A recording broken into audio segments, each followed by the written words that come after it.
And we are live on Facebook. We are here. Yay, we made it. Good evening. We are in Melbourne. So good evening and same time in Queensland, right? We are not in daylight saving.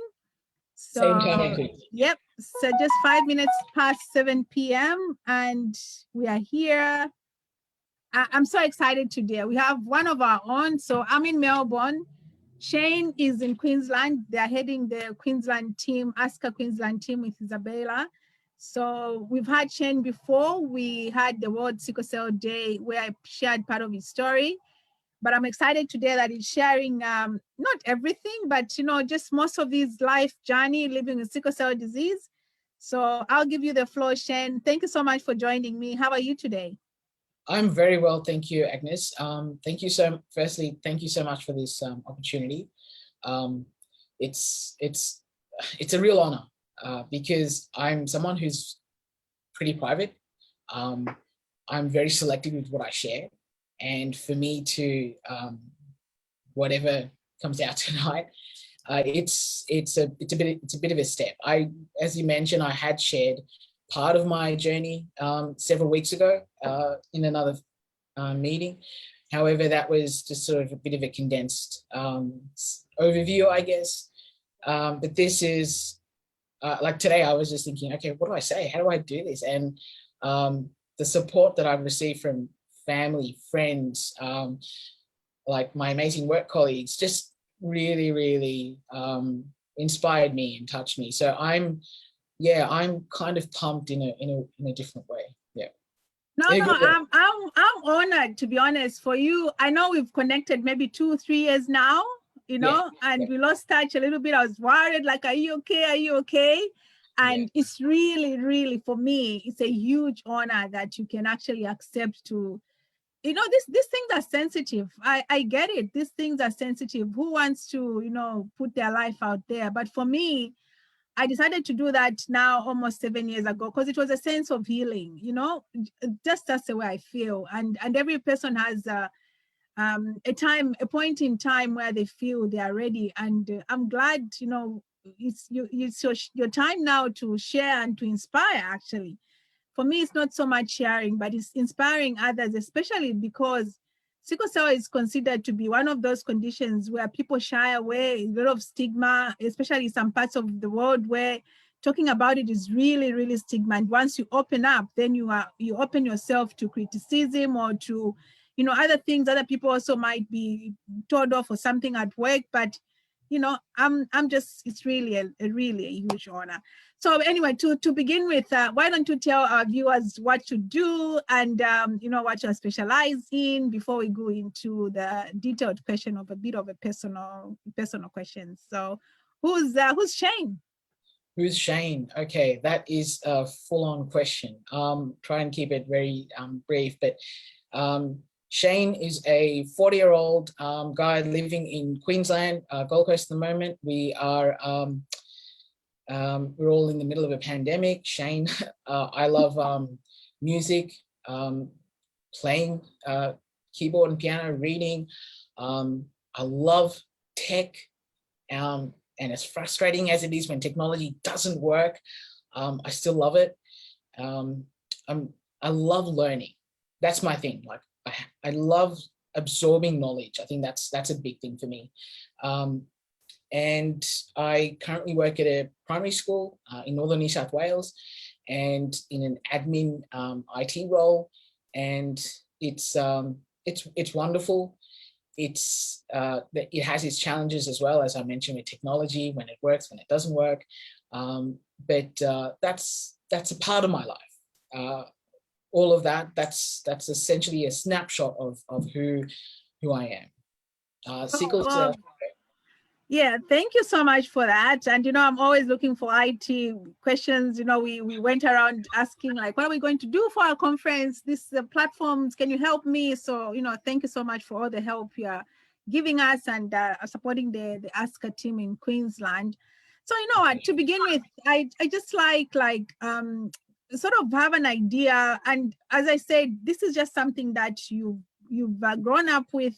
No scripted questions, just if you remember anything, for example, Let's talk about your parents and your siblings. Did your parents know that they have the sickle cell trait, or did they know anything about sickle cell disease at all?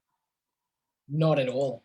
They didn't know anything about sickle cell or the fact that there were carriers until well after I was born. I was diagnosed, it was after 4.5 or 5 years old, actually. I have a younger brother who was born 4.5 years or so after myself, and around that time leading up to his birth, there were so many complications with my own journey. I was basically tested, and there was our GP at the time had no idea. In fact, this is Melbourne in the 80s.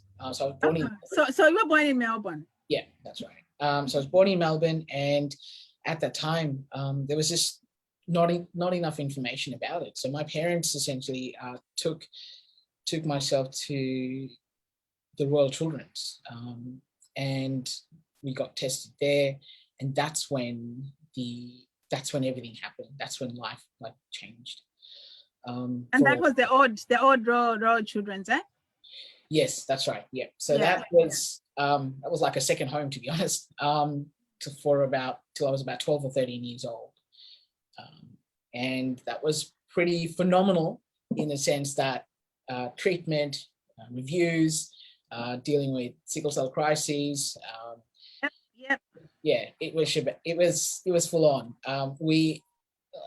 My parents still live about 40 minutes or so away from the city. So it was a daily trip, and with crises and checkups and all of that.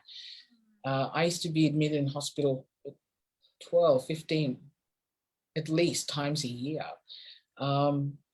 And that phase of life, there were so many sort of events that had happened leading up to what my current treatment is, which is regular exchange transfusions. I had my spleen gallbladder removed. I had a cardiac arrest, died, had everything done, experienced quite a lot at that in that time frame. So from my parents to go through that, it was just never ending, essentially. Just a lot of traveling, a lot of driving, a lot of sitting in waiting rooms, a massive lessons in patience, and coming to terms with what I guess from their perspective their eldest child has. How do you deal with that? What is this illness? Okay, well, we're carriers. What does that mean? Do we get our family members tested? What's the situation? What's the deal? So there were a lot of questions, but the thing was, Agnes, there probably wasn't enough time to stop and pause and breathe, really, for the first 10 years or so. It was really, really full on. It is full on. And I don't know how, if they've told you, how were you diagnosed? What sort of symptoms did you portray? My earliest, from what I remember, was just pain, just a lot of pain. From what Mum explained to me, I had a lot of pain in my lower back growing up in the first few years. So I wasn't able to sit up properly, for example. And which meant that I would have had a lot of crises and attacks in the lower back region of my body. And they noticed that I had constant fevers, I was crying a lot. So, probably didn't give them an opportunity to rest or sleep much. It was just ongoing. And, at that time, our GP, or GPs rather, they didn't know what sickle cell anemia was. So they were treating it accordingly, treating joint pains. I had a lot of joint pains growing up, and with crises still do. So that was one of the factors that they knew, okay, well, Shane's got, his knees are swollen, or his elbows are painful, or his lower back or shoulders. So there was, thoughts or discussions of this is related to just joint pains or something like that. But it wasn't until that diagnosis was made that, things just swung into action, and it just went next level. You know, I can imagine that was in the 80s, you know, that was in the 80s. That was a long time ago. And my daughter was born in the 2000s. Even then, it was like try and error for the doctors. It was really try and error. And I can't be surprised that it took almost 4 years for the doctors to actually find out. You know, my only, I don't know, there's a consolation to say, I'm glad that nothing huge happened like an acute chest syndrome, because by the time you are 4, you know, because my daughter, the first 2 years, she had the worst acute chest syndrome, you know. We just thank God that nothing that huge, massive, complication that, you know, in most African settings, children are dying because mostly of the acute chest syndrome. So how's life like going to school and just experiencing this unknown in inverted commas condition in, you know, in Australia? How were your friends, your teachers? Did they understand what you are going through? Somewhat. I think it was it required a degree of educating, if I can say that, because with school, especially grade 1, grade 2, my absences were, I was in hospital every month. I had a crisis at least once a month on average. And I had like a major crisis when I was about, grade 1. And then grade 2, I was around 7 or 8. Another major crisis, and that's, when I had my cardiac arrest and everything. I went back to school a few weeks after that and just, went back to playing footy. It was like growing up, especially in primary school, a cycle of you go to school, feeling, you get like symptomatic, pain, whatnot, go to hospital, have a crisis, having a crisis, sorry, go to hospital, get treated, recover, come home, rest, recover, go back to school, rinse and repeat. And times that by 15 or so a year, every year. So Wow. that was Did the school understand? Like, did your parents tell your teachers, like, I don't know, then, now, like, Anthea, gave us like a care plan. Did the teachers know why you were missing school, and did they understand what was going on? Most of my teachers were very, very understanding. In fact, the support I had from my school, from my primary school, I think having your primary school down the road from where you live is a massive advantage, because we just was just a 5-minute walk down the road. Some of my teachers, like, they went above and beyond. My year 6 teacher, Mr. K, he would literally bring home every week. Like, if I'm home from hospital and I'm recovering, he just like come home once a week and give me all my work and go through it with me. We had support from the school as well, in terms of from the education department. Just we had teachers come home and so that I wouldn't fall behind. And this is like when I'm recovering. So it was, that level of support was so appreciated and so valued and so important. But because that just helped with everything. Like, it helped helped keep all of us focused. And then being in school itself, there were a lot of limitations or certain things that I could or couldn't do. And it was sometimes a bit of a challenge, because I guess, I had to stay warm, for example. I couldn't go out and play if it was rainy, or not rainy, if it was like cold. With sickle cell, you have to keep your body temperature at a certain level. You can't be too hot, can't overexert. So at what point, all that education, at what point did your parents know that, oh, these are the do's and don'ts? Or is it just, try and error, the hospitals tell you this? At what points did your teachers actually explain? I mean, your parents knew that, this is what he can do. He can be in and you know how kids are, even if they tell you, it's just because I know my daughter, like, don't run because your lungs are not okay. And then she comes back, she's like, I ran 2 laps today. I was like, really? So what I want to do for your friends and your co-workers watching online, let's show them what sickle cell looks like in our bodies, in case they haven't. But I'll send you some brochures and then you can print to them for them so that they can sort of understand. So I have on the screen, this is on our website. So please go to our website, sicklecelladvocacy.org. And if you click on sickle cell disease on the top there, this picture comes up. So sickle cell disease in pictures, this is what happens. On the right-hand side, we have a normal red blood cell in the body. So red blood cells in the body are the transport, maybe the car, if you say so, to carry oxygen to all parts of our body. And that oxygen works with, you know, a term called hemoglobin in the body. Hemoglobin and is a genetic term. I'm not very sciencey, but it's a genetic term where all of us have got different types of hemoglobins and it's genetic. So for people like me, I have normal hemoglobin, which is called A, and mutated hemoglobin, which is S, but I've got a recessive gene. So I've got half a gene of S and half a gene of A. So for somebody who's got normal red blood cells, so I have some of them, I would say 70%, mine is about 70, 80%. My cells are like this.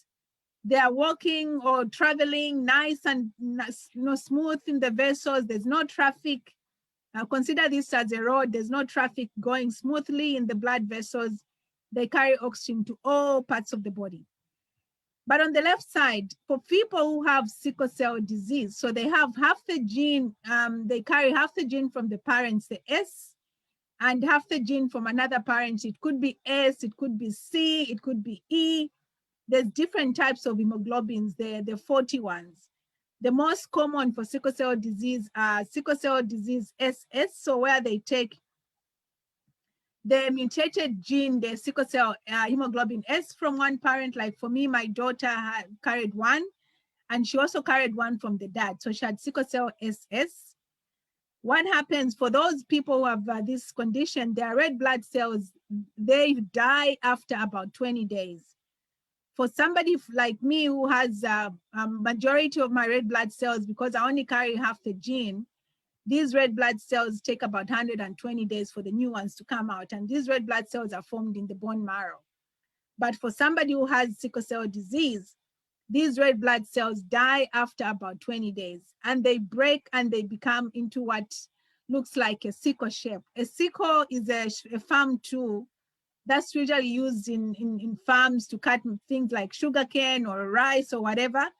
So that's where the name came from. So it turns into something like a sickle and it gets the vessels blocked. So here we have nice traffic, but here look at it as we have traffic jam.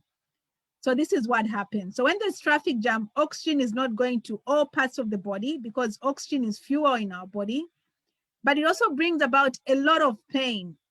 But all these cells can also get stuck in different parts of the body. One of the parts could be the heart, where like Shane, he had a cardiac arrest.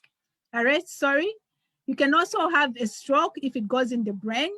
You can also have pneumonia or the severe form of pneumonia if it gets stuck in the lungs. And that's what my daughter had, which is called acute chest syndrome. That's very, very, very serious and fatal in most parts of the world, especially Africa, because the treatment is not found early and people die from this. So go to our website, learn more about sickle cell disease and how you can support us and just be our keeper and spread the word for people that come from different parts of the world, mostly Africa, Asia, Mediterranean, some African Americans, obviously, because of the gene from the African region, India, Greek, Italian. Spread the word so that they can get tested and stay tuned and see how we can help you understand how we can get tested. So pretty much that's what sickle cell disease is. Go to our website or sicklecelladvocacy.org, then you can learn more and support Shane and our organization. So sorry, Shane, I had to just explain because I've seen there's quite a few people online watching. So now tell me, so growing up, when you went to high school, you've gone through primary school where you're sort of babied, your siblings, were they very supportive, your family members? What happened there? I think the amount of time that was spent in hospital, it's one of those things where, as I was mentioning earlier, you need that time to recover from that, I think mentally and emotionally. Yeah. And often it was a case where we were just on the go. We were just on the go, but somehow as a family unit, we managed to have breaks, to go on a holiday, but still being mindful of all those requirements, timing it between irregular treatments at the time, or trying to be mindful of where, Where to go? exactly, things like that. The weather. Did your mom have the bag, the medicine bag? It came to a point where like there was a medicine bag, but then it was just, the time to pack the bag was just reduced, and it was always just, it's like in the back of your mind, you just prepared. You just have to be prepared because you don't know what's going to happen or when it's going to happen. It's kind of like that, adrenaline, which is, it's there. And for my parents, for my, so the anxiety, and that's what they talk about, because mostly like when we have these talks, trying deliberately to bring people that come from the mental health expert, that you do have that, you're always anxious because you don't know when the crisis will come. Exactly. And with being in Melbourne and how erratic the climate is, it's not seasonal, but it used to be just 2 a.m, 3 a.m. That's when crises would hit. Get ready, drive to the hospital, go, and do it all over again.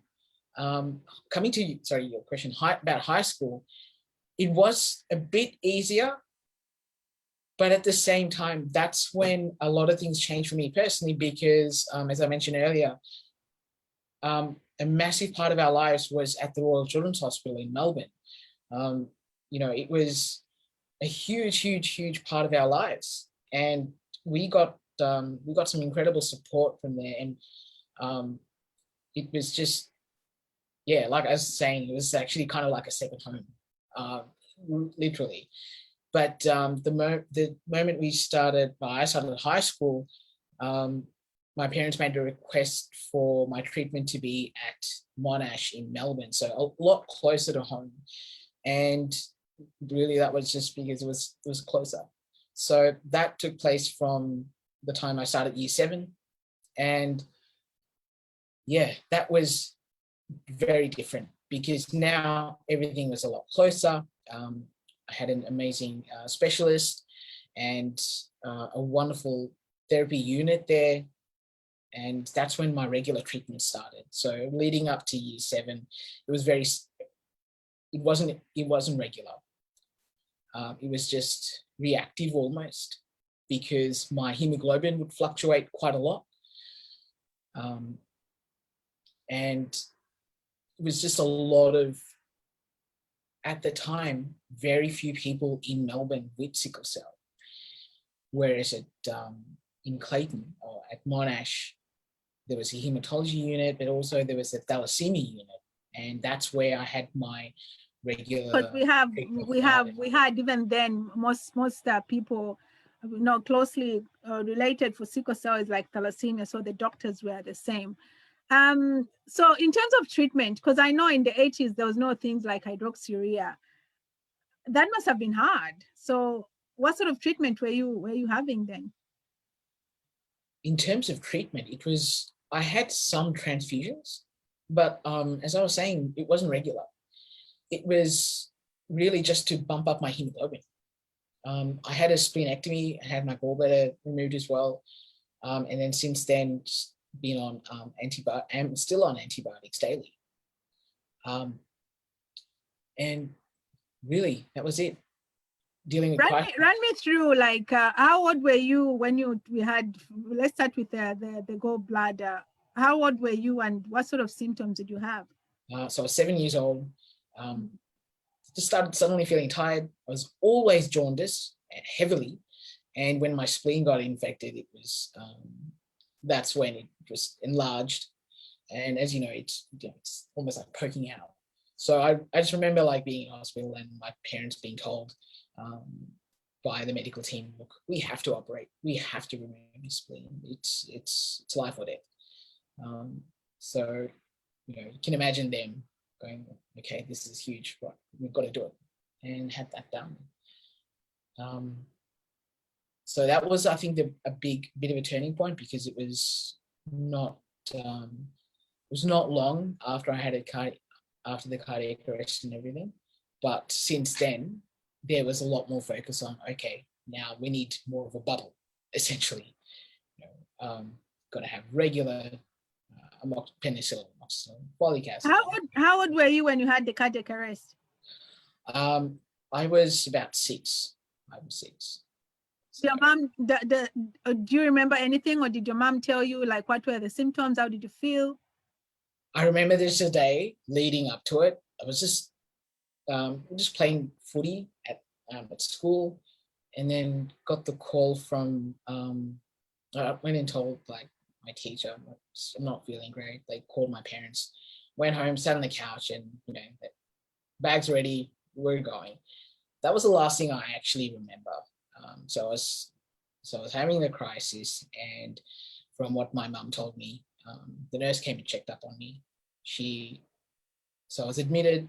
My eyes had rolled back, and I wasn't responsive. I was basically just losing consciousness slowly. And what she did, she just hit that red emergency button and grabbed me and took me to the recovery room. And mum and dad were just like, I think, everyone was just in shock at the time. So yeah, that was pretty big for me, though. It was just another moment, another crisis. Yeah. And going back to school, it was like my mates were saying, "Oh, what happened?" I'm like, "I died. I came back, and I'm here now. I'm just gone back to playing footy." So it's like, that's the normal. It was, because I guess when you're experiencing so many traumatic events at a young age, it's different to compare to, say, like, I'm 40 now. If I had those same events now, I don't know how I'd deal with that. Whereas at that age, it was easier. I mean, easy is I don't know if that's the right word, because you just, I guess you sort of saw that it was just like a part of you. Exactly. And somehow you are young and you just go with the flow. But didn't you at some point started asking your parents, why me? Because I had those questions for my daughter from about 8, 9, like, why me?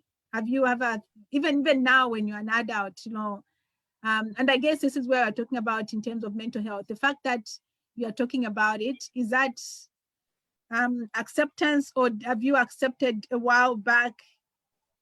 I'm just trying to understand, like, your mental health, where you are that time and now.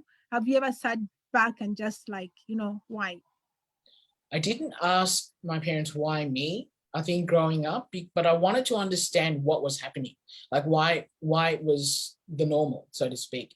So understanding that they were carriers, what sickle cell is, what's the how it's programmed, essentially, how it works. I wanted to understand that.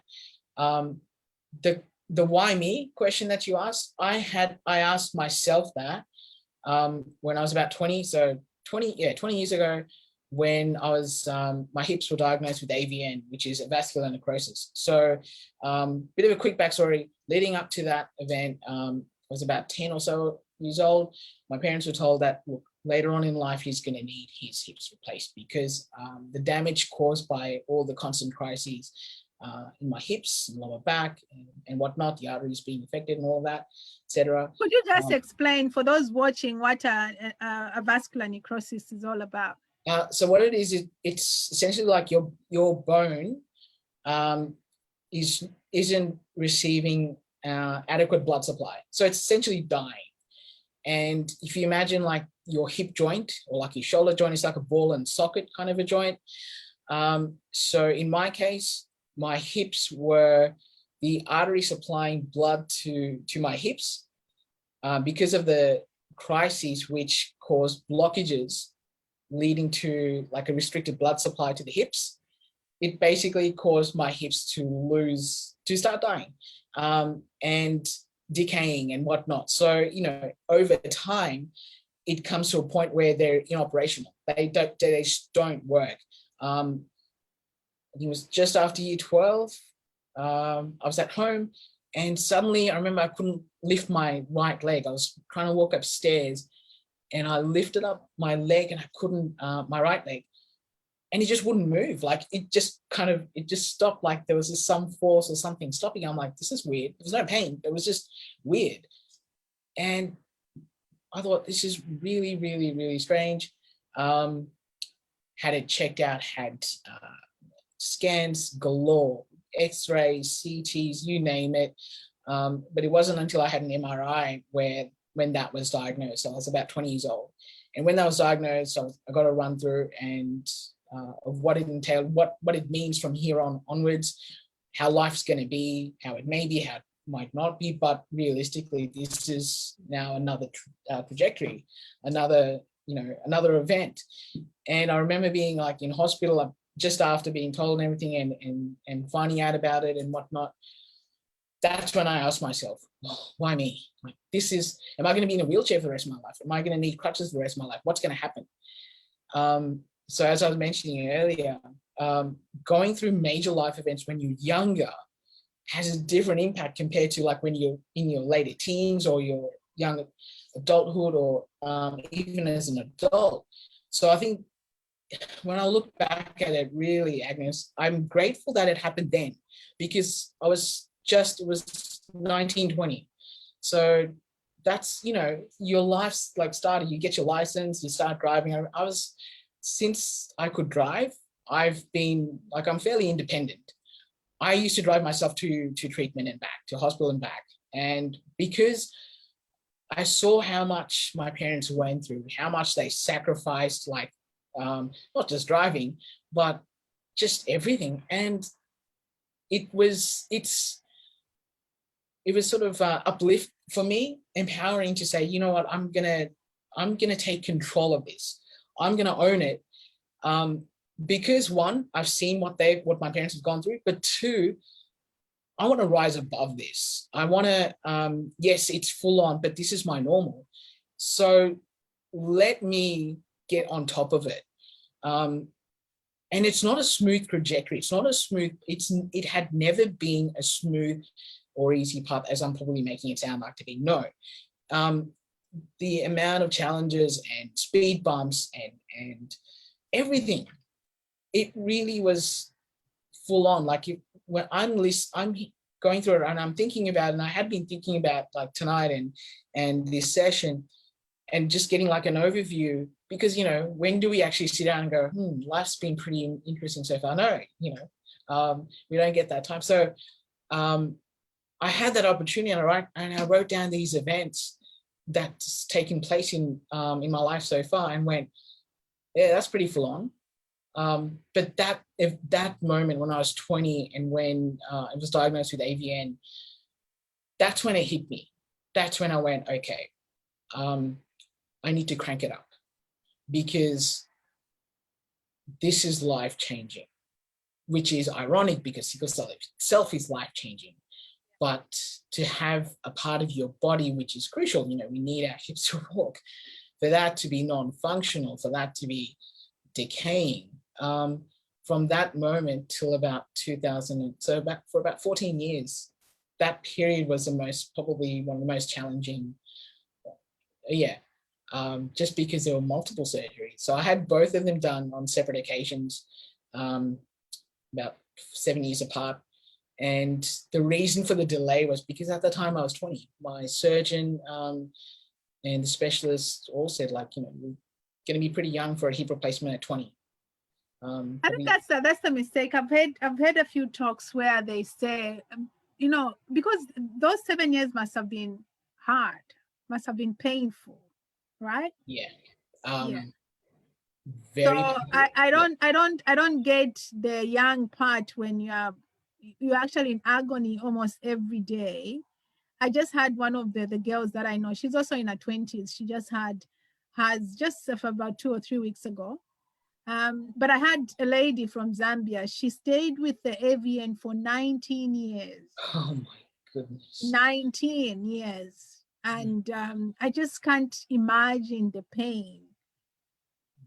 I just can't imagine. And I think this is why, the surgeons and them should be schooled about the pain crisis and just the pain. But then they should know. They should know, like, this is born going into the flesh, and I just can't imagine. I just can't imagine the pain that you had to live with for 7 years. With pain itself, you know, for example, like everyone's had a headache. We've all experienced headaches, right? Like migraines or headaches, and we know that.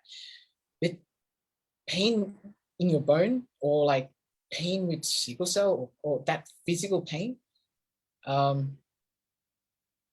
wouldn't wish it upon anyone. No way. When my hips were like getting to the point, it was just incredible. The amount of pain medication that I was on, you name it, I was on it.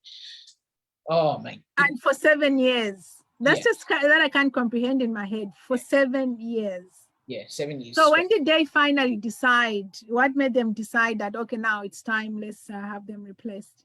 It just wasn't manageable for me. And I think because I'm someone who kind of like, now not so much, but used to really push myself to the nth degree, it was just like, I thought, no, I think enough's enough. I'm done.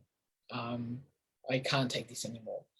And that was 2000, the end of 2006, so about 6 years or so.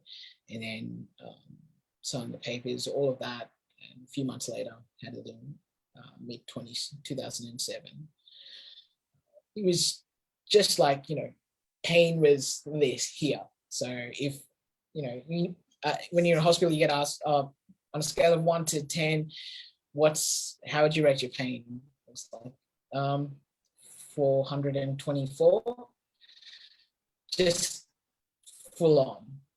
And, you know, on top of that, you got to, I've had to have my transfusions, treatment, and all that, rest, recover, everything. But just in the last couple of years, so 2005 or 2006, 2007, yeah, and in between, like, somehow I managed to do other things, but it just got to the point where I thought, no, all right, because I think in my mind, I had this fear that if I have this surgery, what does that mean? What's my life going to be like? Am I going to be am I going to be in a wheelchair? I think that was the thing that I just saw myself. That it might not be successful, and it might not work again. Yeah. Exactly. Yeah. Exactly. It's like, wow, okay, well, I have to make some major life decisions. What's going to happen? Am I going to need full-time caring or what? You know, hip replacements usually happen in, you know, when you're a lot later in life. So at 26, 25, 26, 27 years of age, it's like, that's when you're, you know, enjoying life, living life. But for me, I had to think about that and go, okay, if I have it at 26, like, I was trying to think about it scientifically and logically and go, well, okay, I've got that many years, I can do this much, I've got that much time, I can do here when I'm like 40 or 30. And so there was that kind of planning, but realistically, I think I was just pushing it, or just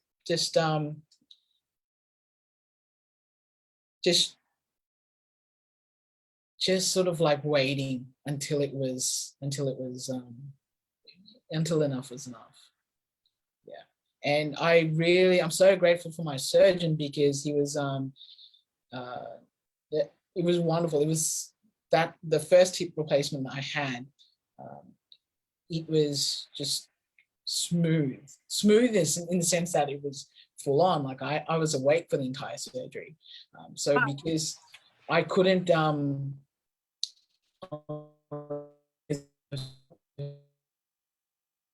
needed to monitor my knee and whatnot, and so I couldn't go under general.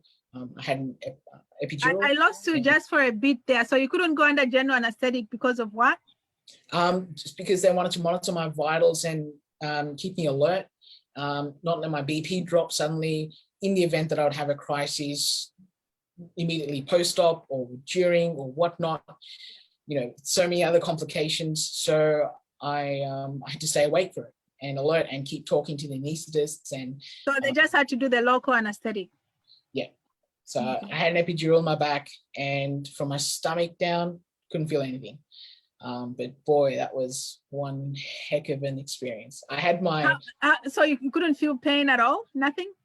Not till the end of the surgery. So towards the end, I started feeling a few things, and just alerted them, and they cranked up the anesthetic.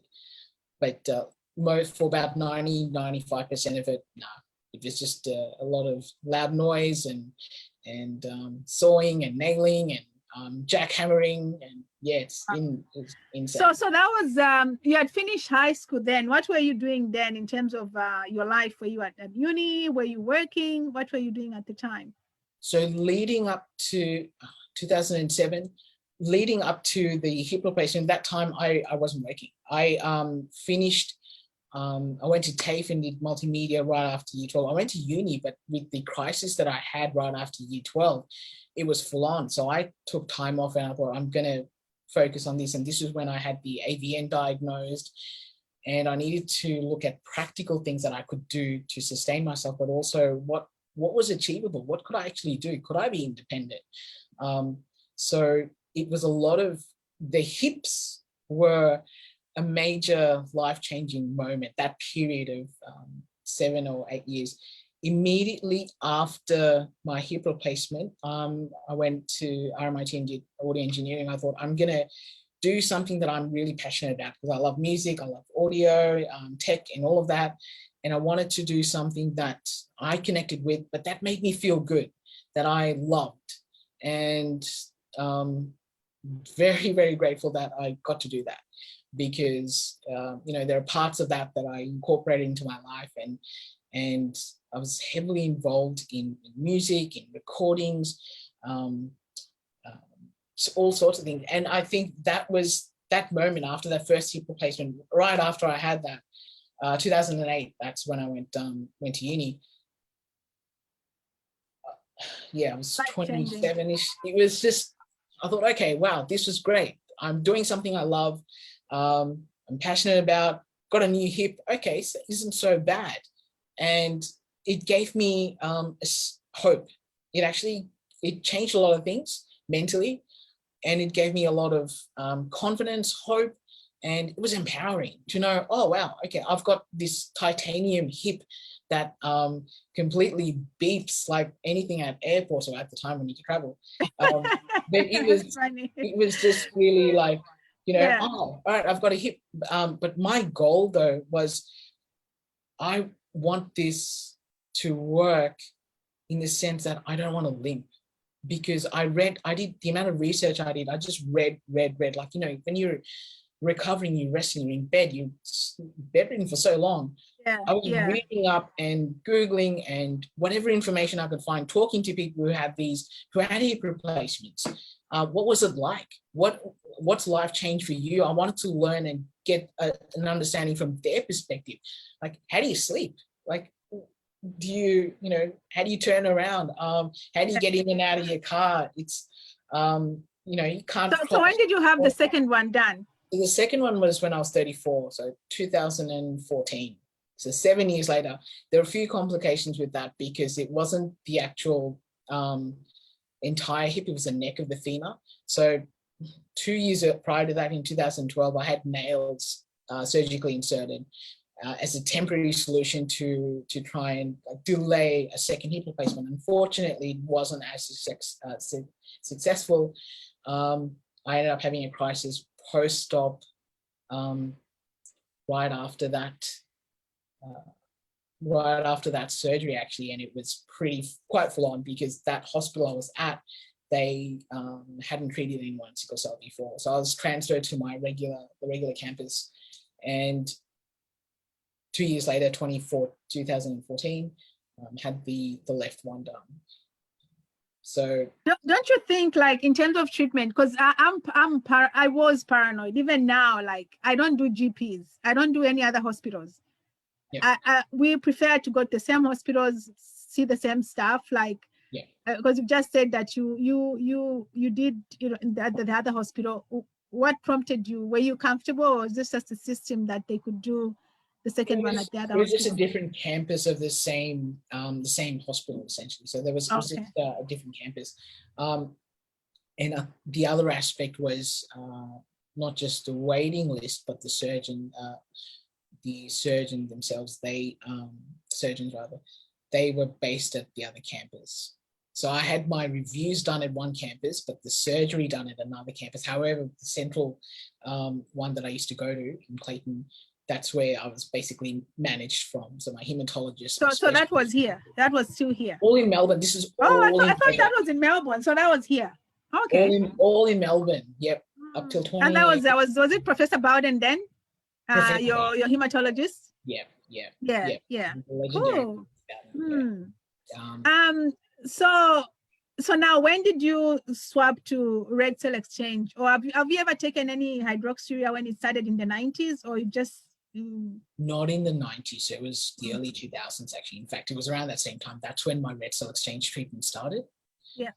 At the time, Clayton didn't have the equipment to have red cell exchange. So this was a new program for sickle cell patients. The reason was from 93, 94 onwards, when I was 13, 14, the regular transfusions that I was having, it was working, it was helping, it was incredible, and it was regular. However, the side effect of regular blood transfusion, as some people know, is iron overload.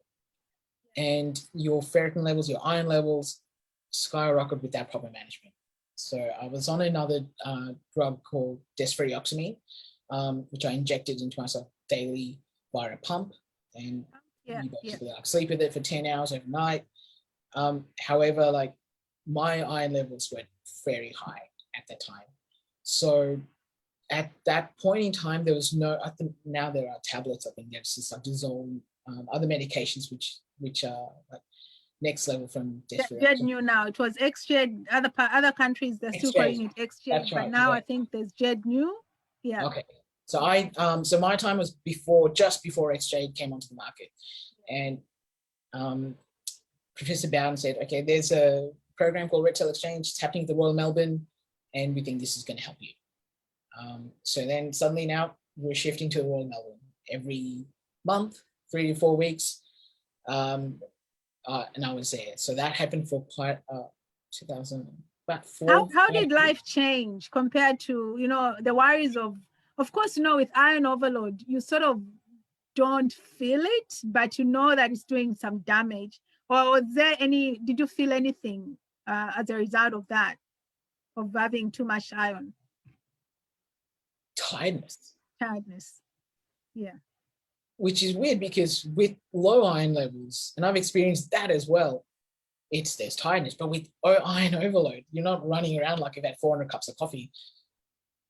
It's just a different form of lethargy. Yeah. And just feeling like, something's not right. That feeling tired, feeling not quite yourself. Like it's a different form of lethargy. Just yeah. I don't know if the word heavy actually was right, but it was very, very full on. And so when did you see the effects of the treatment, the iron inhalation? How long did it take for the iron to sort of start being almost the normal levels? Within the first 12 months, actually. Okay. The red cell exchange changed everything, because even with the regular transfusions, the frequency of crises went from 15 to 20 down to 1 to 2 a year. About on average, it was like once or twice a year. And the red cell exchange added to that. In fact, I had at least one crisis a year. So they were full on, but it was a massive difference. And that's what the transfusions, especially the red cell exchange transfusions, brought, because the red cell exchange had the added benefit of keeping my ferritin and iron levels like in normal levels, and with standard transfusions, it takes a lot longer, I think, for the body to recover. Whereas with red cell exchange, that recovery period isn't days. It's a day or two. Whereas with in my case anyway, I think it's very everyone has different ways of recovering and whatnot. But in my case, the transfusions took my body quite some time to recover from. Whereas the red cell exchange, after a day or two, it's just jumping. It was like I needed that, and I still do need that day after treatment to just rest, to just recharge, to not do anything, just to recharge. And after that, I'm bouncing. Obviously there are moments where it's sporadic, it's up and down, and if you're fighting like an infection or cold or something like that, or back in the days, then it takes a bit longer for the body to heal. But the red cell exchange program from the early 2000s, that has dramatically changed my life. So apart from there, so you are on antibiotics daily because of the spleen. Anything else you're taking? Just so folic acid, and that was the first medication I started having. That's about 5 or 6 years old. Vitamin D, Hydrea. What else? So you're on Hydrea too. Yeah. Okay. But I stopped Hydrea. So I started that in 2002, and then stopped that, and then started again when I had a crisis, and then stopped that, and then started again. And the reason for the stop-starts was because I didn't feel great having it. I felt like I was feeling sick. I had issues with my hearing. I felt nauseous and sick. So I stopped and started, stopped and started, stopped and started. So it's never kind of been consistent. So you are on it now, and are those side effects, have they subsided, or how do you feel now? I don't feel 100% having it. Like when I had my last crisis and had it, I didn't feel like, I didn't feel great having it, if that makes sense. It's because the doctors now are saying, how before, like for me, my measurements then, and what, apart from, I think my daughter's main issue was she was becoming neutropenic, but also the fetal hemoglobin just couldn't go any further. If anything, started dropping, but mostly because of being neutropenic all the time, so it stopped. But they're saying now in recent years, they've actually seen the benefits rather than just the fetal hemoglobin, the other benefits for Hydrea. That's why they're encouraging people to take it. Yeah. So now I want to ask a personal question with, being genetics and all, in terms of relationships, have you ever had to discuss sickle cell? And if you have, how have you tackled that topic? Discussed, yes. Relationships, yes. How have I tackled that topic? Just head on. I haven't, in my relationships, I hadn't been quiet about it, I guess, because in those relationships, I'd been pretty open about what I'd been going through, what's involved. And I think it's important for your partner to know that this is what you're going through, because for me, it's not the part of my life, but it's a massive part of my life. Treatments are, like, for me, it's going out for dinner. Like, I have to do that. I want to go out to dinner. I love coffee. I have to have coffee. I have to have coffee, but I have to have treatment.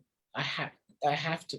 So in my relationships, it was, at the time anyway, just a part of it. It was accepted. I think it was important to have those talks, because it's very challenging or difficult to be in a relationship where your partner has a chronic medical condition and they're the only ones dealing with it. It's a give and take thing, right? And I remember in one at one point in time, I had a crisis, and my partner at the time, she was there. And I remember being in an emergency, and the drips had started. I just had my review with the specialist. She was sitting there, she was quiet. And I'm lying there going, I'm in pain. Like, I'm in a lot of pain. But I'm lying there and I'm looking at her and I'm going, this is like, it's what, like, this is next level. What do I say? Hi, yeah. So this is what a crisis looks like. She knew what sickle cell was all about. But I'd never seen you in a crisis. No, that's the thing. Wow. Exactly. So, it's one thing to have these discussions, to talk about it, but then when your partner is going through something that's pretty full on, like I can't imagine that.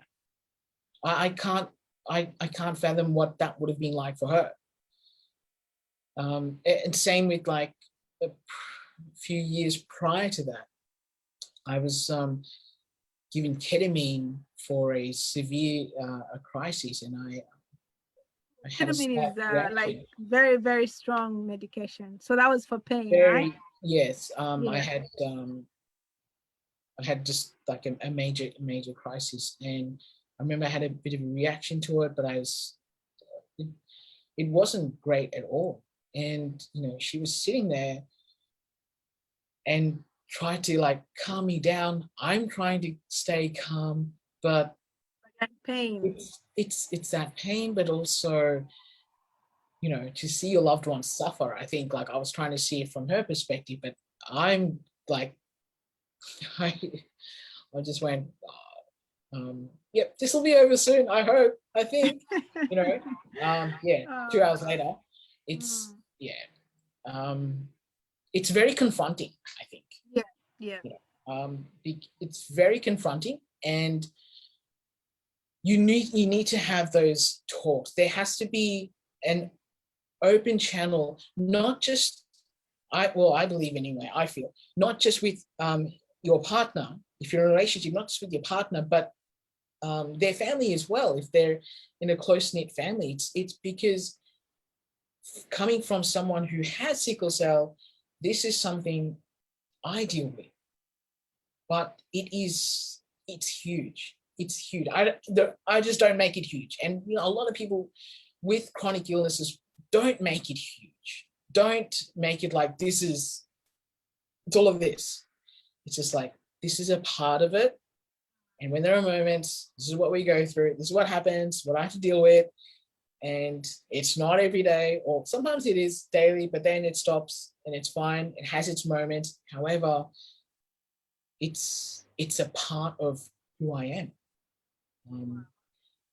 So I tell you, this is one of the discussions that is just so, it's so inspiring, just like what you're saying right now. I mean, and again, I talk about this from somebody who's like, a caregiver, but I can just, and this is for anything that we go through in life. Like, seriously, what you are talking about now is just like something that there's so many things that people go through. It can be chronic illness, it can be mental health issues, it can be anything. And it's just to hear you speak, with pause, and it's just so uplifting and so inspiring. And I'm glad we are doing this, to be honest. I'm glad we're doing this, and I can't wait for you to talk more again and share more at our conference in the next almost 2 months from now, on the 17th and 18th of September. So where is life now? So in the recent years, what are we talking about in terms of crisis? Any at all? My last crisis was November 2019. So during all of 2020, and that was the first year of my life that I was crisis free, like completely crisis free. When did you move to the Gold Coast? Because you moved there for the weather, right? Moved up for the weather in 2018.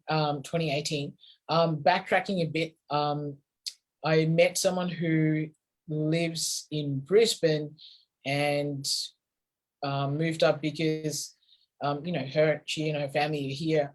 And growing up, I'd always tell my parents, I'm like, I'm moving to Queensland. I'm moving up. Melbourne's too cold. I love Melbourne, love life on street, but sorry, too cold.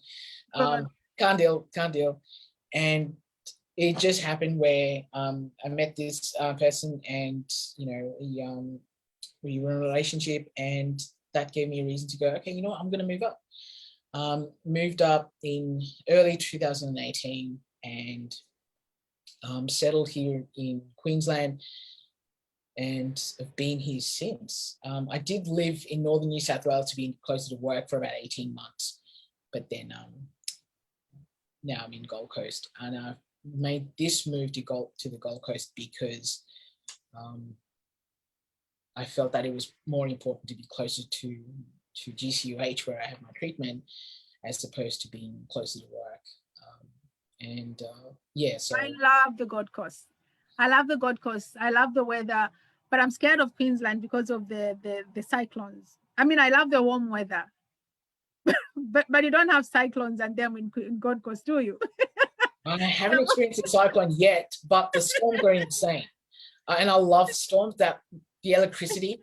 I get out my portable recorder and I just record them. Really? Storms. Oh my God, I'll go under the bed. Because scared of lightning. I love it. And if I'm not videoing, I'll record it on audio, because that sound, like I'll play it back and listen to it, enhance it a bit, edit and whatnot. But it's, the sounds of nature.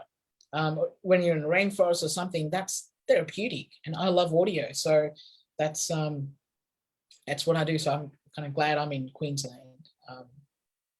Next time I come up, I'll come and see you. Wow, this, oh my God, it's over an hour already. But it's just so inspiring, so inspiring. Tell me more, like what you've said, like just summing it up in a few words to all the sickle cell warriors right now, battling sickle cell disease anywhere in the world. Some of them are watching. What message do you have for them?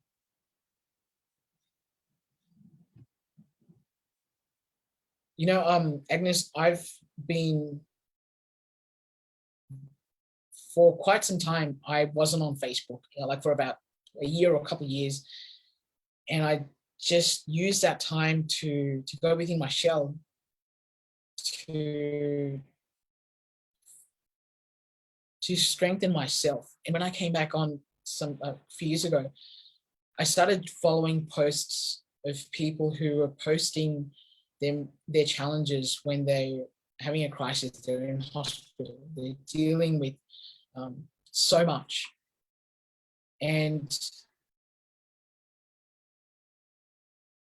just that connection, that understanding, that knowing, going, oh my goodness, I know exactly what you're going through. I've been there. I've done that. I've been in that moment. I know what you're going through. It really made me think about a lot of stuff. So if anyone right now, if you're watching or listening or whatnot, and we're all at different stages, and with sickle cell, it's not a one-size-fits-all thing. However, the challenges that you go through, the challenges that we go through are the same. We're still asking the same questions. We're still going through the same things. However, I think it's very, very important to just know that you are so powerful. You are so strong.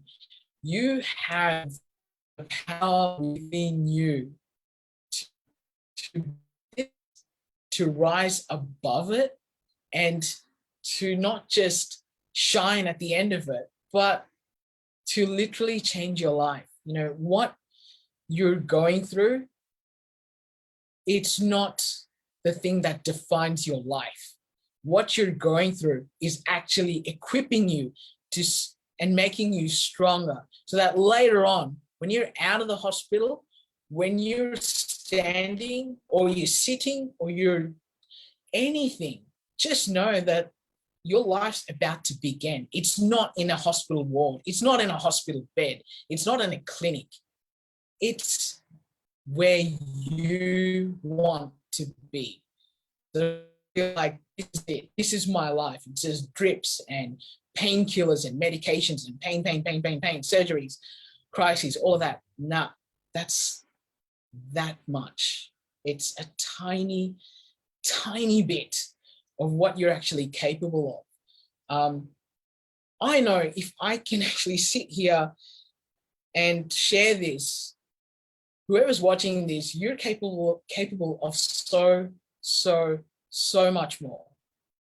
Don't discount yourself. Don't let anyone ever define you that, hey, you're this person and you have sickle cell. Yes, you are this person and you do have sickle cell, but own it. That's not you. That's not your entire you. It's just a part of you. Your life is massive.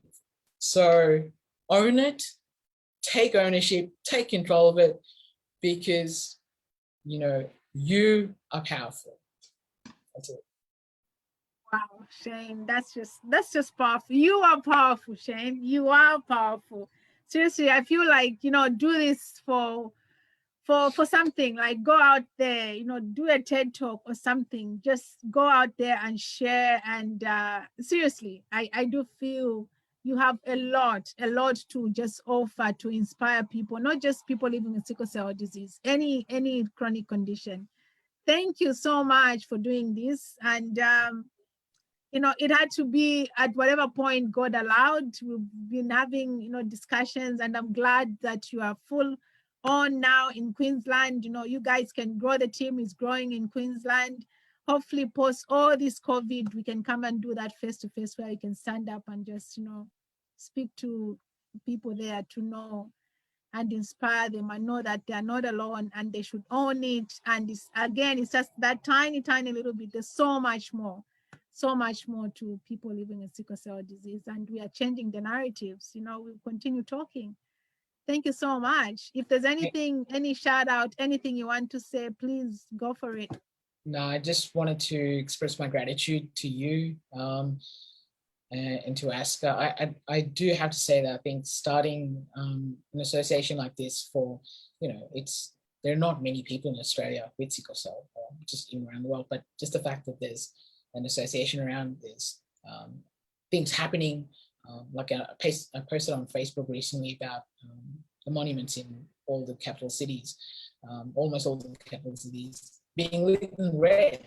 And that was just a huge moment, because that acknowledgement, that in that image, and I posted, I had to see it with my own eyes. I didn't just want to see it on my phone. I wanted to be there, and I needed to see it, because, you know, 4 decades of something, it's like it's a part of you. But then to go, oh wow, the entire city is lit up with a few buildings in red. It's not just that. Tell me about it. Like I was when I saw that road, like, this is a huge company, like huge government departments, to pause for one day. And some of them, actually, I just have to check, some of them started on the 18th up to the 20th. Wow. To actually pause for that 24 hours, 48 hours, to just say, this, we owe it to people. I was emotional, I tell you. I looked at that and was like, you know, look at the observation wheel in Docklands, here in Melbourne. That whole wheel was in red for, you know, the night of the 19th. Like, seriously, I just felt, you know, I'm so glad that I'm part of this. I'm part of this, and we can do this together. And you know, it's time, and we'll keep fighting. We'll keep fighting until we see that, you know, hopefully one day we don't even have to ask, otherwise there'll be a cure for, you know, sickle cell disease. But with all the challenges that we have in Australia, we need to make sure that all other drugs are here. We have issues. Actually, I'll be posting something out tomorrow. I'm home at least. We want to hear feedback from people taking hydroxyurea. The government has opened a door for us. They want to hear the issues that we have with hydroxyurea. So that's another step, you know. Yeah. That's another step, because hydroxyurea is a repurposed medication, meaning it's been used for sickle cell disease, when essentially here in Australia it's not registered for sickle cell disease. They're just reusing for sickle cell, if that makes it easy. So the government has opened the Department of Health of Australia they want to just see the issues. And I've said any feedback, if you've got any feedback, Shane, email, and I'll just forward to the Department of Health. I'll be posting now. Just been busy. It's been, I think, 2 weeks since they asked us to take part in the study. So those are the issues that we are looking out for in Australia, to see that all the medications that are available in other parts of the world are here, but also that, in terms of research, we have scientists who will be presenting at the conference. If they can do their part, and who knows, Australia is known for finding vaccines and the medications. A cure can come from Australia. But I just want to thank you so much for being part of this journey, and I can't wait to meet you face to face post-COVID. I've been to Gold Coast several times, but I think at that time you are still here, I guess. Yeah. One day it'll happen. Like, there will be many windows, but Many windows. it'll happen. Yeah. I'm looking forward to it. I'm really looking forward to September. That's gonna be massive. Yeah. September, like, you have so many responsibilities. You're a moderator, you are sharing, you are doing so many. Actually, I'll add you on the admin. I'll tell you afterwards. I'll add you on the admin thing we are doing, so that you can work with the IT team there. But thank you so much, Shane, for doing this. Please think about what I've told you. You are a very nice, compelling speaker who can, just stand there and people be just like quiet, listening to you speaking for hours and hours. Seriously, do a TED Talk. Do a TED Talk. Something like that. Inspire the masses. Thank you so much. I'll go and have my dinner now. I was rushing. I needed to come and do this. I was so looking forward to this. I went to Geelong all the way, but I'm back just on time. So thank you so much. Thank I you. shall see you soon. We'll talk online. We'll talk soon. Thank you so much for this opportunity, Agnes, and thank you everyone who's listening and whatnot. Really, much gratitude, and stay safe. And thank you so much. Thank you, Facebook family. We'll see you tomorrow. We've got self-care, so you can join in. I've got Melissa Jenkins. We are talking about self-care. That's something that I'm doing deliberately. I'm on day 9 today. Deliberate moves to self-care. I've just been so busy the past year, and I've seen the effects. And as you say, the body just tells you that something is not right. So I took a 28-day challenge just to eat right, to sleep, to exercise when I can. Nice. I'm still working, but I just have to be conscious to do some of these things. So tomorrow, Melissa is one of the teams that I've met online on LinkedIn, and we are coming to talk about self-care tomorrow. So thank you so much, Facebook family. Shane, again, we'll talk soon. You have a nice evening. Thank you, Agnes. You too. Take care.